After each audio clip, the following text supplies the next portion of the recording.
Good morning, everyone. Welcome to PW only IAS।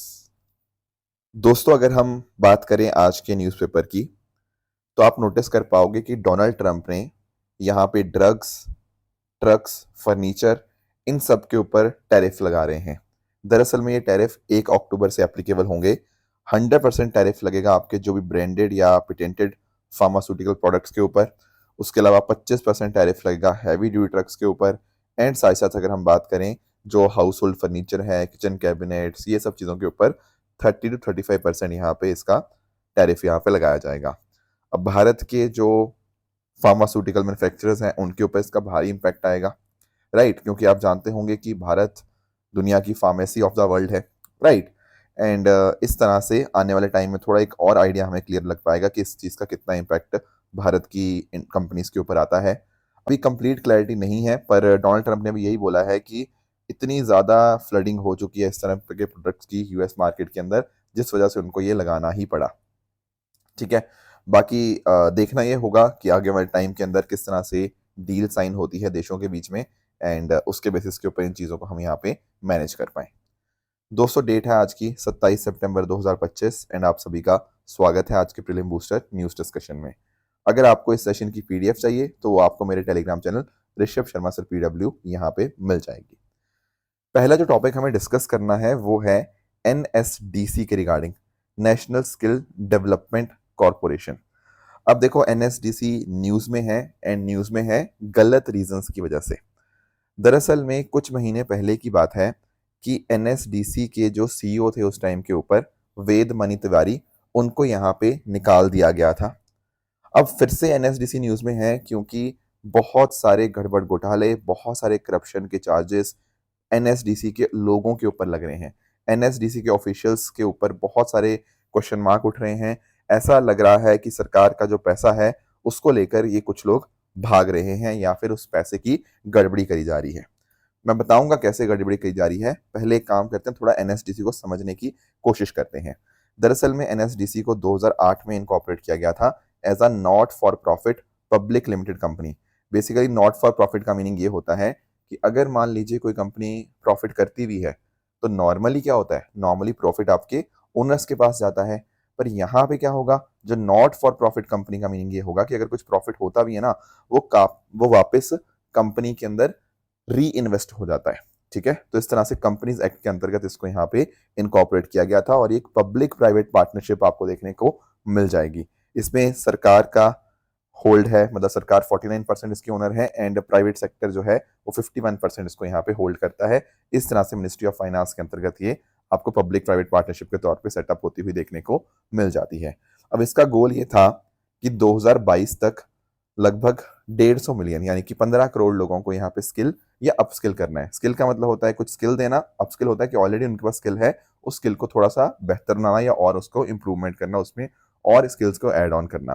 तो 15 करोड़ लोग यहाँ पे हमें स्किल करने थे 2022 तक। आगे जाके इस टारगेट को 2030 के लिए एक्सटेंड कर दिया गया है। अब देखिएगा, यहाँ पे ये काम क्या करता है। NSDC लोन्स देता है या फिर ओनरशिप देता है या फिर ग्रांट्स वगैरह देता है आपके ट्रेनिंग पार्टनर्स को, मतलब उन तक पैसा प्रोवाइड करने की यहाँ पे कोशिश होती है। Plus at the same time हमारे क्या स्टैंडर्ड्स होंगे, आपके स्किल्स के सर्टिफिकेशन स्टैंडर्ड क्या होंगे, कैसे हम किसी पर्सन को स्किल्ड पर्सन डिक्लेयर करेंगे, वो सारी बातें। इसके अलावा कंपनी के साथ यहाँ पे मिलके यहाँ पे इंश्योर ये करता है कि जैसी इंडस्ट्री की मार्केट नीड्स हैं उसके हिसाब से कहीं ना कहीं यहाँ पे स्किलिंग यहाँ पे बेटर प्रोवाइड करी जा पाए। और आप जानते ही होंगे कि बहुत इंपॉर्टेंट एक स्कीम है प्रधानमंत्री कौशल विकास योजना, उनको इम्प्लीमेंट करना इसकी जिम्मेदारी है। एंड साथ ही साथ आपका standard training assessment and reward schemes, ये सब अलग अलग स्कीम्स जो हैं वो यहाँ पे इम्प्लीमेंट करना आपकी NSDC की जिम्मेदारी है। अब ये स्कीम तो बहुत इंपॉर्टेंट है, प्रधानमंत्री कौशल विकास योजना, है ना? 2015 में मोदी जी ने लॉन्च करी थी और इसको मिनिस्ट्री ऑफ स्किल डेवलपमेंट और एंटरप्रेन्योरशिप मैनेज करती है और इम्प्लीमेंट तो अपनी NSDC ही करती है। अब NSDC का काम यहाँ पे यही है कि किस तरह से जो हमारे भारत के युवा हैं 15 से 45 साल के बीच में, कॉलेज ड्रॉप आउट हैं या स्कूल ड्रॉप आउट हैं, उनके ऊपर ध्यान दिया जाए। उनके पास ऑलरेडी कुछ ना कुछ स्किल्स हैं, उनको हम रिकॉग्नाइज करें। जैसे फॉर एग्जांपल लेट अस से एक पर्सन है जिसको AC रिपेयर करना आता है, पर इसके पास ना कोई इसको प्रमाण करने वाला कोई तरीका नहीं है, राइट? तो जैसे अगर कोई आपके घर में आपको एसी रिपेयर करने वाला आए ना, तो शायद आपको उसको 200-300 रुपये दे दोगे। पर अगर कोई इसी तरह से अर्बन कंपनी वाला पर्सन आता है, तो उसको शायद वो 500 रुपया लेता है। क्यों? क्योंकि उसके पास ना सर्टिफाइड है कि उसके पास स्किल है। तो भाई वही सेम चीज़ हम यहाँ पे इन चीज़ों की सर्टिफिकेशन हम यहाँ पे कर रहे हैं, रिकॉग्निशन ऑफ प्रायर लर्निंग आपको देखने को मिल जाएगा। उससे लोगों की एम्प्लॉयबिलिटी बढ़ेगी, स्किल रेडीनेस यहाँ पे आपको बढ़ती हुई देखने को मिल जाती है। अब देखो जो चार्जेस चल रहे हैं ना एनएसडीसी के ऑफिशियल्स के ऊपर, वो यही हैं कि दरअसल में हम बोल तो रहे हैं कि हम 15 करोड़ लोगों को स्किल करने की कोशिश कर रहे हैं, और इसके लिए ये जो आपका एनएसडीसी है वो अलग अलग कंपनीज के साथ टाई अप कर रही है, किसी को पैसा प्रोवाइड कर रही है कि ठीक है आप लोगों को स्किल कर रहे हैं, उसके लिए हम आपको पेमेंट करेंगे, है ना। तो दिक्कत ये आ रही है कि एनएसडीसी इनको ग्रांट वगैरह दे देता है इस कंपनी को, और ये कंपनी फेक लोगों को दिखा रही है कि ये देखो हमने 1000 लोगों को यहाँ पे स्किल दे दिया, पर जबकि वो लोग आ ही नहीं रहे हैं अटेंड करने के लिए। तो समझ पाए, काफी सारी ऐसी ब्लैक लिस्टेड कंपनीज के साथ इनकी यहाँ पे मतलब ऐसे नेक्सस बन चुका है। ये इनको पैसा दे देता है, उस पैसे से कागजों पे दिखा दिया जाता है कि देखो 1 लाख लोग या 10,000 लोग यहाँ पे स्किल दे दिए गए हैं, पर दिया कुछ भी नहीं गया, बस पैसा इधर उधर हुआ है। ये चीजें यहाँ पे चल रही हैं आज के समय के ऊपर। तो मिनिस्ट्री ऑफ स्किल डेवलपमेंट और एंटरप्रेन्योरशिप ने यहाँ पे दिल्ली पुलिस का कंप्लेंट फाइल करी है इन एनएसडीसी ऑफिशियल्स के ऊपर। ऑलरेडी जो सीईओ थे वो 4 महीने पहले उनको निकाल दिया गया था, क्योंकि उन्होंने ऑलरेडी कुछ ना कुछ गड़बड़ घोटाला किया था। अब यहाँ पे और भी ज्यादा यहाँ पे हमारे सामने न्यूज इसके रिगार्डिंग देखने को मिल रही है। नेक्स्ट आते हैं दोस्तों अगले टॉपिक पे, that is your coffee board of India. देखो बात करते हैं थोड़ी सी कॉफी की, है ना। कॉफी की दोस्तों अगर हम बात करते हैं तो आप लोग जानते होंगे कि कॉफी को ग्रो करने के लिए हमें हॉट एंड ह्यूमिड क्लाइमेट चाहिए होता है, ठीक है। 15 से 25 या 15 से 28 डिग्री सेंटीग्रेड के बीच में टेम्परेचर रहेगा, वो सबसे बढ़िया रहेगा। एंड बारिश अच्छी खासी चाहिए आपकी कॉफी को 150 सेंटीमीटर से 250 सेंटीमीटर के बीच में। इसके अलावा जो आपको बातें याद रखनी है ना, कि कॉफी ना शेडी ट्रीज के अंदर ग्रो की जाती है। ये शेड वाला जो कॉन्सेप्ट है बहुत बहुत ज्यादा इंपॉर्टेंट है आपके कॉफी के ग्रोथ के लिए। Plus at the same time hill slopes के ऊपर इसको कल्टीवेट किया जाता है at an elevation of 600 metre to 1600 metre above the sea level, ठीक है। तो ऐसा है, हिल स्लोप्स के ऊपर इसको यहाँ पे ग्रो किया जाता है। बाकी जो आपका पकने की स्टेज है, राइपनिंग स्टेज होती है कॉफी बेरीज की, उसके लिए ड्राई वेदर चाहिए होता है। एंड जो मिट्टी चाहिए उसमें आपको ये अच्छे से ड्रेन आपका होने वाली मिट्टी चाहिए। लोमी सॉइल्स यहाँ पे काफी अच्छी मानी जाती है। अब आप बात करेंगे कॉफी की प्रोडक्शन की, तो इंडिया 7वें नंबर पर आता है दुनिया के अंदर कॉफी प्रोडक्शन में। ब्राजील लार्जेस्ट प्रोड्यूसर है, followed by Vietnam, Colombia, Indonesia, Ethiopia, Uganda, फिर उसके बाद भारत का नंबर आपको देखने को मिल जाएगा। हालांकि एक्सपोर्टर की बात करें तो इंडिया दुनिया में सबसे 5वां सबसे बड़ा एक्सपोर्टर आपको देखने को मिल जाएगा। भारत में मेजरली 2 तरह की कॉफी प्रोड्यूस की जाती है, एक है अरेबिका और दूसरा है आपका रोबस्टा। मेजरली भारत के अंदर जो होती है ना, वो आपको रोबस्टा देखने को मिल जाएगी। लगभग 72% भारत की कॉफी प्रोडक्शन रोबस्टा की ही है, बाकी जो है वो अरेबिका की है। अरेबिका दोस्तों थोड़ी सी महंगी होती है, ठीक है ना, क्योंकि इसका जो टेस्ट होता है, इसका कलर होता है, थोड़ा सा आपको ज्यादा रिच देखने को मिलेगा। एंड अरेबिका इसीलिए एक्सपेंसिव आपको कॉफी देखने को मिल जाती है, ठीक है। अब पॉइंट पता क्या है, भारत की अगर हम बात करें, भारत अपनी जो कॉफी है ना जो एक्सपोर्ट करते हैं, मैंने बताया ना कि किस तरह से हम 5वें सबसे बड़े कॉफी प्रोड्यूसर हैं, सॉरी कॉफी एक्सपोर्टर हैं, राइट। और भारत अच्छी खासी अपनी कॉफी एक्सपोर्ट करता है यूरोपियन यूनियन को। लगभग 70% जो अपनी कॉफी है ना भारत, वो ईयू भेजता है। पर थोड़ा सा इसमें अब दिक्कत आने लग गई है, या आने लगेगी थोड़े महीनों के अंदर। उसका मैं आपको कारण समझाता हूँ। देखो उसका कारण है यहाँ पे ईयूडीआर। आप लोग यूरोपियन यूनियन के बारे में जानते हो, बिल्कुल।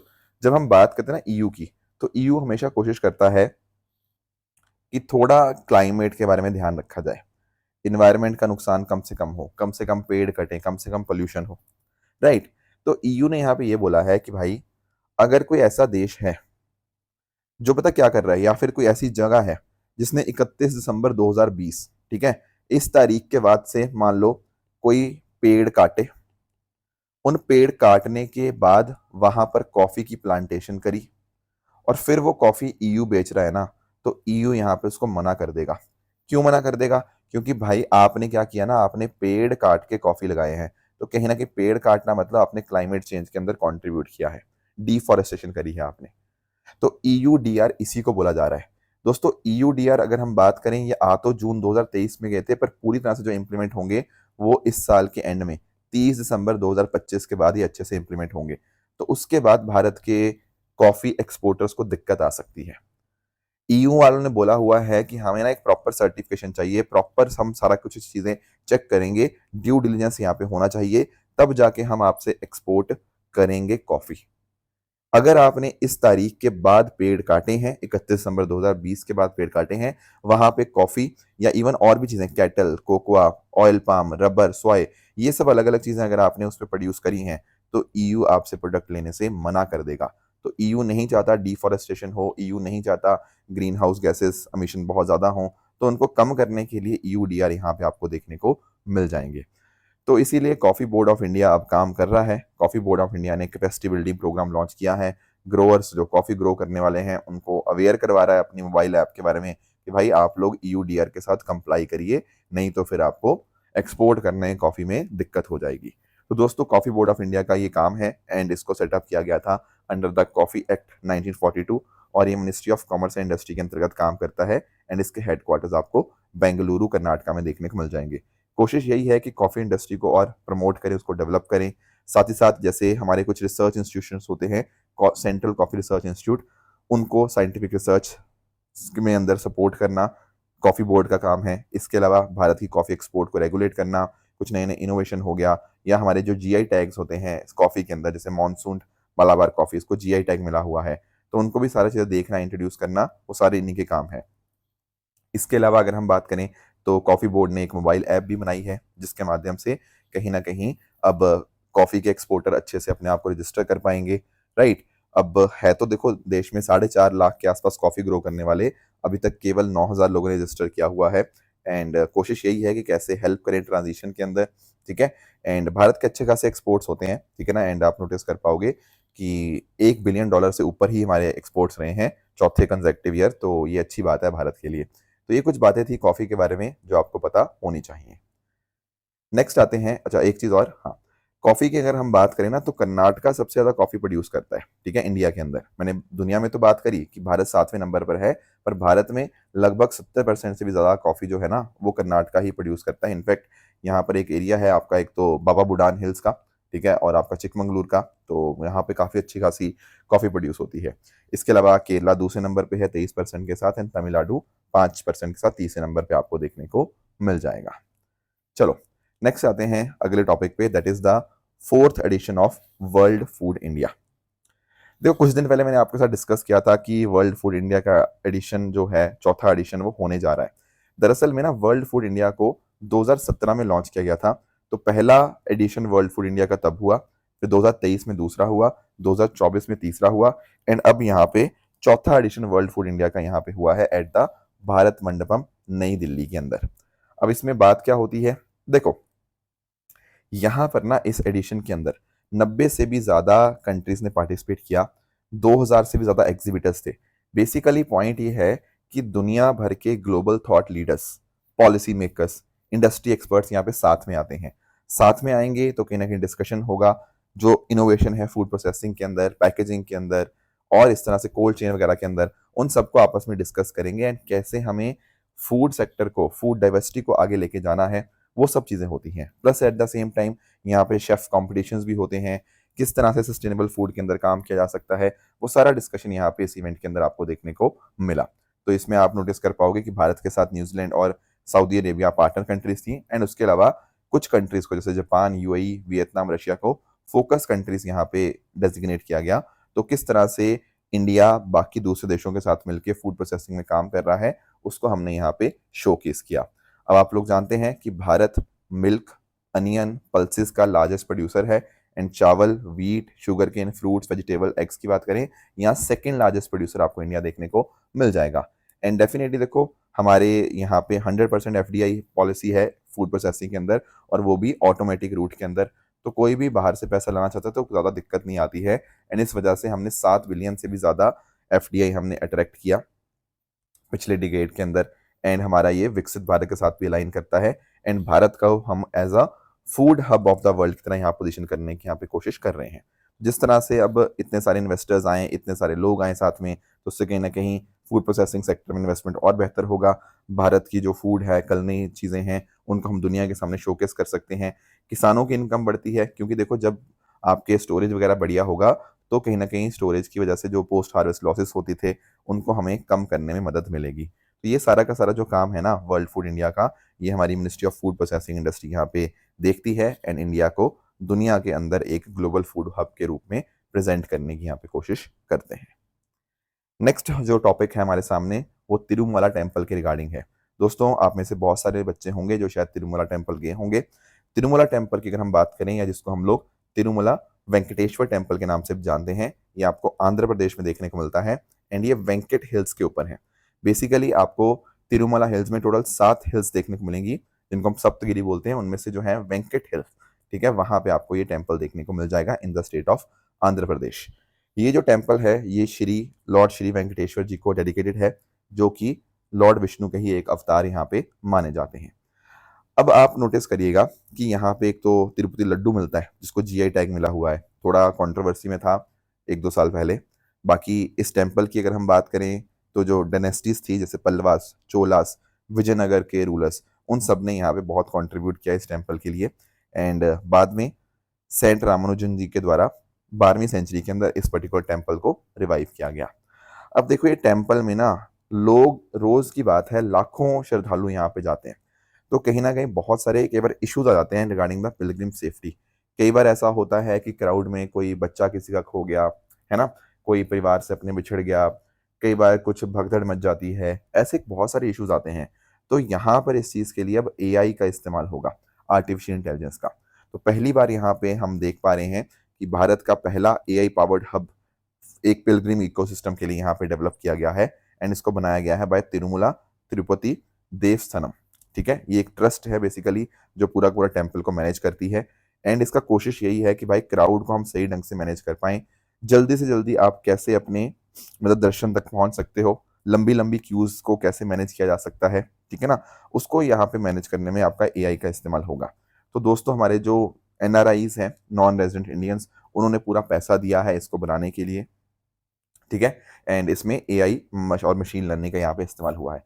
तो इस तरह से टोटल 6000 से भी ज़्यादा एआई कैमराज यहाँ पे लगेंगे, एंड प्रॉपर मैप्स बनेंगे, ड्रोन का इस्तेमाल होगा, प्रेडिक्टिव एनालिटिक्स होगी, हमें पता लगता रहेगा कि अच्छा इस रूट से कितना टाइम वेटिंग टाइम होगा, कितनी जल्दी वहाँ पे वो क्यू क्लियर हो जाएगी। अगर कुछ मान लो कहीं पे कोई मिसिंग पर्सन है, तो भाई ये कैमराज जो है ना उसको आइडेंटिफाई कर लेंगे। कोई बच्चा किसी का छूट गया है तो एआई कैमरा फटाफट उसको फेशियल से रिकॉग्नाइज कर लेगा।